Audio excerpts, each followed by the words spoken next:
Hey guys, I'm back. Alright, so it's day 2 now. Tell an experience about bullying. Um, you know, when I wrote this, I, dug into my inner past and, had to remember some hard things to share with you guys. But, when you do this, you don't have to go into, detail or anything. I kept it be very vague and, you don't have to name names or anything. But, it's okay if it's a little hard for you, but if you don't want to share your own personal experience, you could always share a friend or even say it in a um, like a narrative version, like share your story, but say, oh, he and she, this person felt this, and kind of and portray your feelings into that, and no one will know it's your actual story. All right, so we're gonna begin now. All right. If you know me now, you may see me as the girl who has a good amount of friends, is generally well liked, and barely has any enemies. Um, well, to tell you the truth, it hasn't always been this way. I've worked really hard to get to where I am now. Until about 6th or 7th grade, I was a little bit of a loner. I didn't talk to many people. I didn't have a lot of really close friends. I had acquaintances, but that was about it. Um, I was picked on a lot, whether it was about how I dressed, the way I talked, because I have a speech impairment.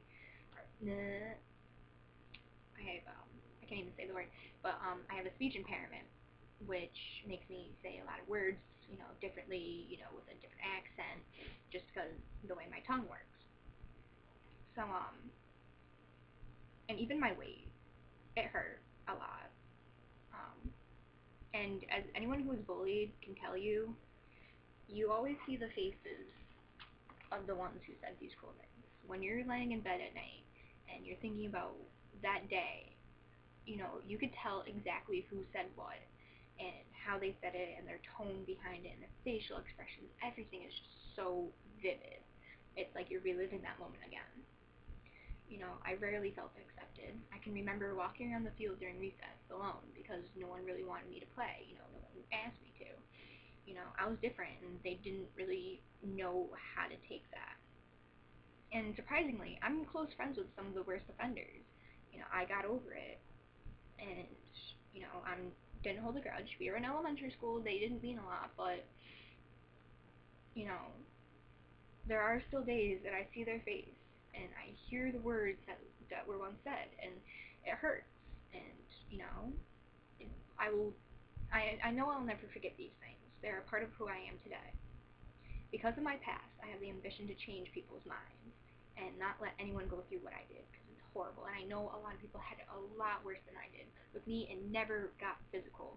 And I can only imagine if I was, going out and getting beaten because of who I am. And it was mostly just verbal, and that was before people got on the internet, so I was never really cyberbullied until about a couple months ago. Cyberbullying became an issue, and you know, but it was never really directed towards me. It was always just posts about me, and never really directed names, but they used certain terms that I could tell were about me. Anyway, so think before you say something. Everything you do impacts somebody's life. Do you want to make it better or worse for someone? The choice is yours. And like I said, bullying is all about choices. You make the choice to say something. You make the choice to act upon things, and it's really all up to you what you do and how you handle a situation. So, you know, that was really hard for me to talk about, because I'm not really open about my past. I say the past is in the past, and I don't really like to dwell on it. But that challenge did make me go and remember all those things, and I did get a little emotional writing it. But it is hard, and you should never make somebody go through that. And if you were bullied, you know how it feels, and just because you were bullied is not a reason to go out and be a bully. You know, you shouldn't make somebody feel like what you went through. You should go out and help prevent anyone from feeling that way.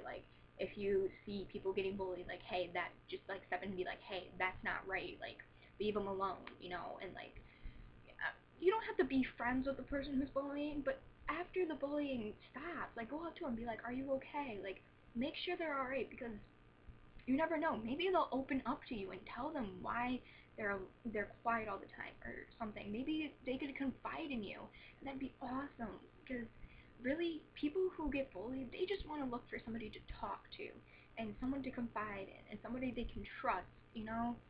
And it's just by asking somebody, hey, are you okay? That'll make their day. Like, then they know, like, somebody out there cares, because at that point they feel like no one cares about them at all. You know, they're alone in the world. And even if they're not ready to talk, be like, hey, find me on Facebook. If you ever need to talk, send me a message. I'm here for you. You know, find me in school. I'll talk. You know, even if you don't want me to talk, I'll listen. You know? And that also goes to say, if any of you guys watching feels this way, has been bullied, you know, or you just need to talk about something, come find me. I will listen, you know. I don't care what the problem is. I don't care who it involves and everything. It will stay with me. I won't say anything about it if you don't want me to. I'll just be here and I'll listen to you. Alright, so this concludes day 2, and I will see you guys tomorrow.